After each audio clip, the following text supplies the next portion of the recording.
From WABE in Atlanta, this is Savory Stories, a show where we take a look at Atlanta's people through its cuisine and food history. On this podcast, we trace Atlanta's food story from the past to the present, getting to know Atlanta's culinary creators and demystifying stereotypes about food. I'm Akilah McConnell, culinary historian and owner of Unexpected Atlanta Tours, the #1 rated Atlanta tour and activity on TripAdvisor. And I'm Chef Asita Reed, owner of Life Chef, where we help you live a life you love, and author of How to Feed a Kid, A Parent's Guide. Today, it is all about brunch and specifically waffles. Yay. I personally love waffles. So excited about this episode. I am definitely team waffles over pancakes, so I'm totally into this as well. Let's do it. Okay, waffles are a very old food. At its core, waffles are simply a thin flour batter pressed between two hot irons. And people have been making wafers, which is the predecessor to the waffle, since the medieval times, because this was a super easy food to cook over an open fire. By the 1300s, these wafers had become thicker and turned into what we think of as the waffle today. By the 16th century, the modern waffle grid, including the thick squares that we see today, were being used, and the word waffle first appeared in the English language in 1725. Okay, that's a little mind-boggling to think that waffles have been around since the 1300s. They are not a new creation, and yet they are still so beloved, right? Right. So in the 1800s, one of the big distinctions that occurred between waffles made in Europe versus those made in the United States was the type of leavening, and in particular, baking powder. Baking powder was heavily marketed in the South after the Civil War and here in Atlanta. And so Atlanta cooks began to start making waffles with this baking powder, resulting in loftier and thicker waffles. Ooh, I love me a lofty waffle. Something sturdy that you can pile other things on top of. I did not know that was a Southern thing. It is indeed. So waffle irons weren't, by the way, a standalone kitchen tool like you might have today. Rather, in those days, the waffle irons were literally two cast iron pans that had the waffle grid built into them. You would place the waffle irons on the back of the stove and let it warm up while you were making the batter. The tricky part was greasing every part of this hot cast iron waffle iron to make sure that the waffle didn't stick. And then you would stick the waffle iron into the oven to let it bake. That's interesting. So they didn't have the double-sided waffle pattern? They did. It was both sides. So there were two different cast iron waffle irons, and you would put the batter in between them. Okay. Because that kind of was sounding like a Dutch baby where you have that batter, it goes into the hot pan and then goes into the oven. But this was being pressed between two irons. I got it. Pressed between two irons, but just like the Dutch baby, finished in the oven, which is not something we think about doing today, ever. So waffles and hotcakes, those were very popular breakfast dishes back in the 1800s in Atlanta. And by 1917, it was the breakfast option at the club at the Healy Building in downtown Atlanta. By 1920, you could even buy waffle irons that were in the shape of a heart, a square, or a circle. But a big change happened in 1930 that revolutionized waffle making in Atlanta, and that was the invention of the electric waffle iron. Mrs. S.R. Dull, who was the Atlanta Journal-Constitution's home cooking journalist, she devoted numerous articles to get Atlanta housewives excited about this new appliance. By the way, back in the 1930s, Mrs. Dull said that she even made waffles with chocolate, cornmeal, and even green peas. Okay, no offense to Mrs. Dull, but ew. Green peas are my kryptonite. Yeah, I don't think that recipe has stayed throughout the year. But the waffle iron and the electric waffle iron took off by storm. So when the electric waffle iron was invented, that also meant that waffles could be made easily at diners and restaurants. Back then, the electric waffle iron cost $9.95, and restaurants thought that was a really good investment. So in 1930, Jim Falk at the Ansley Coffee Shop began making waffles, and on a single day, he made and sold 1,760 waffles using 30 waffle irons. Wow. In 1932, a restaurant owner named Joan Chodas opened up a restaurant on Prior Street called the Original Waffle Shop, which specialized in pecan, banana, grape nut, and even cheese waffles with sugarcane or maple syrup. And the unique invention was all-day waffle dining, which he said was proving to be an exciting innovation for after-theater and after-dinner parties for younger people of Atlanta. That sounds remarkably similar to another Atlanta waffle institution. All-day waffles, late nights, young people. You got it. So by the 1950s, Atlanta was absolutely primed for an all-day spot that specialized in waffles. And this was already a waffle-crazy city. And of course, we know what happened.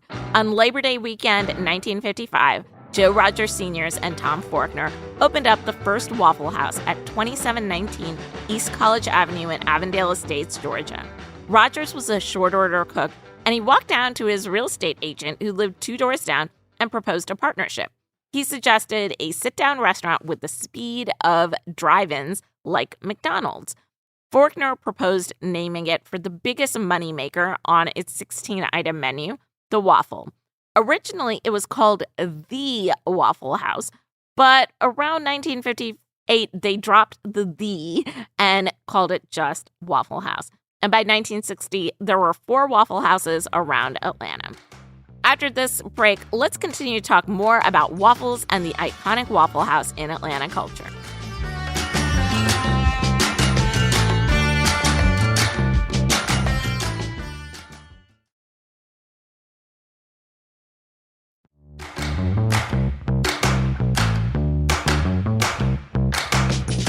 Akila, my oldest son loves Waffle House. Few things in life make him happier than eating at Waffle House. His standing order is either a grits or hash brown bowl with sausage and scrambled eggs with cheese and a side waffle. And being the teenager that he is, he turns the waffle into a taco by placing the entire hash brown or grits bowl on top of the waffle and folding it up like a giant taco and eating it. I feel like that would be a great icebreaker question, right? In Atlanta, what's your Waffle House order? Yes, we all have What's one. yours? What's yours? Mine is hash browns scattered, smothered, and covered, and then a pecan waffle every time. Okay, I'm chicken and eggs over light with hash browns scattered, smothered, and diced. Heinz 57 sauce on the side. Oh, interesting. Yeah, no, I don't do any ketchup on my hash browns. No. Oh, yeah. Oh, wait, we got to give out the secret code, and that's the raisin toast with the apple butter. Oh, What? man, that raisin toast with apple butter. When I was a kid, that was the thing. I could just go there, cheesy eggs, raisin toast with apple butter, hash browns scattered, smothered, and covered. That's all I needed. That's it.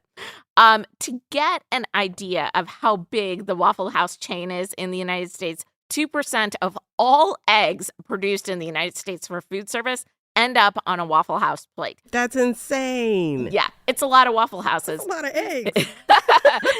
Today, there are over 1,500 Waffle Houses across the country, with Atlanta housing the most of them, and we still have the Waffle House headquarters here. And it is no surprise that Waffle House's signature waffle flavor is its pecan waffle, since the state of Georgia produces more pecans than any other place in the world. You know, I had FEMA as a client, and did you know that Waffle House is open to feed workers in emergency situations like floods and hurricanes? Yeah, that's crazy to think about, right? In fact, if they evacuate Waffle House employees, it's a bad sign about how the emergency situation is expected to turn out. The Waffle House Index is actually one measure of how severe a disaster can be rated. Yeah, I would definitely have a hard time if my Waffle House was shut down. That would be a disaster for me. There is a lot that can be said about Waffle House, but the point is that Waffle House has sealed Atlanta's obsession with the waffle. But we're not just into waffles, we're also into chicken and waffles. So let's talk, Asada, for a second about chicken and waffle in the history, because it's pretty interesting. Mm-hmm. Chicken and waffles were born out of the 1940s music culture when Black musicians who were traveling across the South and the North, they wanted something delicious to eat early in the morning after they came off of a gig, and they craved some good fried chicken. So restaurants in Harlem combined Southern fried chicken with that brunch staple, the waffle, and that's how we get chicken and waffles. And this brunch item took Atlanta by storm.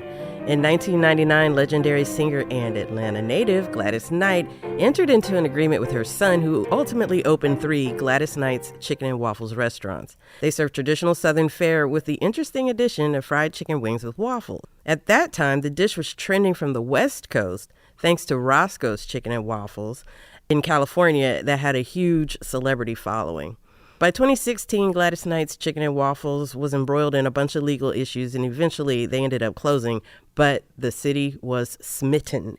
And today, chicken and waffles in some form or another is almost mandatory for a brunch menu. Akilah, I think we should pause here and acknowledge that in this city, there are layers to the brunch game. Oh, yeah, there are. So tell us about them. Okay, it's one thing to grab bagel and coffee on your own, or to even meet it with some friends at Set of My Belly or Folk Art. But it's another thing entirely if you are doing brunch. I mean, brunching as a verb, not brunch the noun. This requires checking off a list that has items like your fit check. In other words, what are we wearing or coordinating? There's pre-menu approval by the group. Bottomless mimosas or craft cocktails are a must.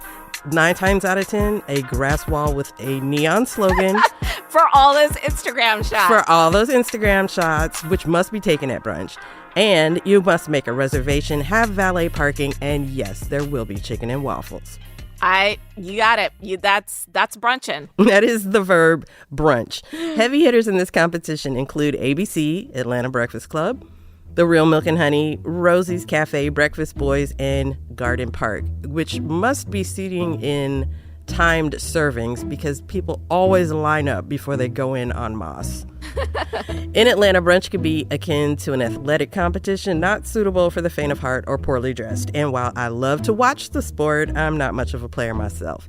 I'll take my trusty waffle iron at home over an hour wait any weekend. Yeah, I gotta say, same with me. With kids, our choice is almost always the quick and easy Waffle House. Uh-huh. But, there's so many great waffle flavors around the city if you do have the time, right? Oh, yes. And if you're a waffle lover, check out Waffle Bar in East Atlanta Village. You'll find them inside the Southern Feed Store, which is a relatively new food hall on Glenwood Road. Think red velvet, banana pudding, s'mores, and cinnamon toast crunch waffles. Are you drooling yet? Yes, I am indeed. Plus, they have savory waffles, which sings to my soul because I'm really not a sweets in the morning kind of person. And if the idea of a sit-down meal of waffles on a plate sounds like too much of a time commitment, they also make waffle breakfast sandwich, which are perfect for eating on the go. To be totally inclusive, Waffle Bar also has a vegan waffle batter and vegan chicken. So you could still have that whole chicken and waffle experience, but totally plant-based. Carnivores out there, don't freak out. They also have chicken in the form of tenders and wings. Who serves some of your favorite waffles, Akilah? I actually really love Folk Arts waffles. They have a great s'mores waffle, which my kids love.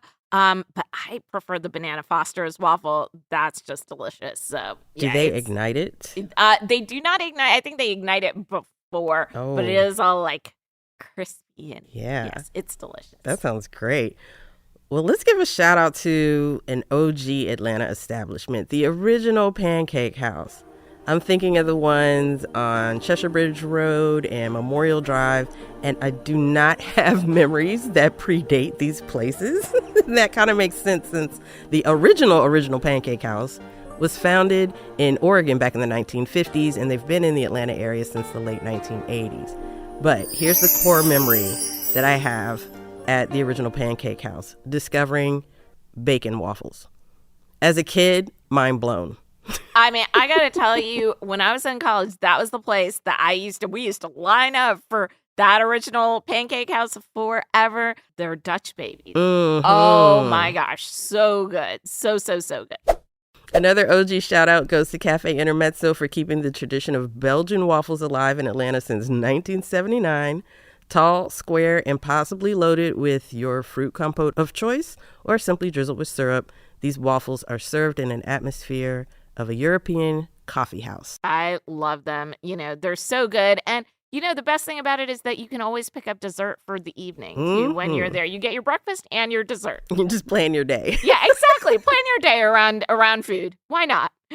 I want to mention Java Jive on Ponce de Leon because it has become famous for their weekend special of gingerbread waffles.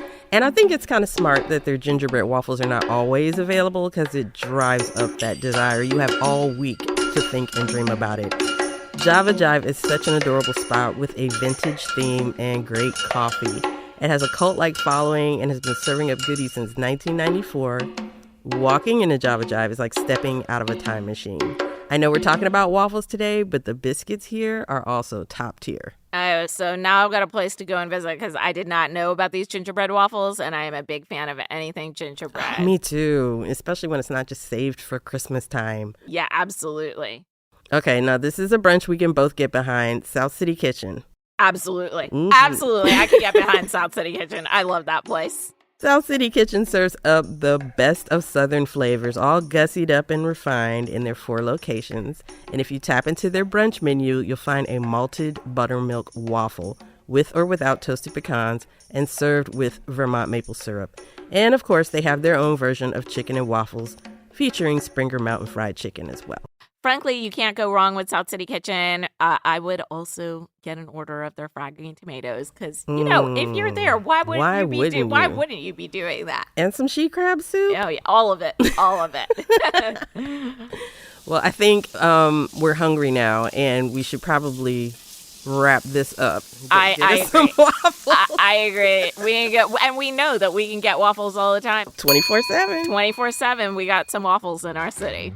Thank you all for joining Savory Stories. Please subscribe, rate, and review wherever you do that kind of thing with your favorite podcast. We'll be back in a few weeks with a new episode. See you then. Savory Stories is produced by Crystal Devone and Kevin Rinker with additional production and editing from Scotty Crow. The series was created by Summer Evans and premiered on City Lights with Lois Reitzes. For more info, visit wabe.org/Savory Stories.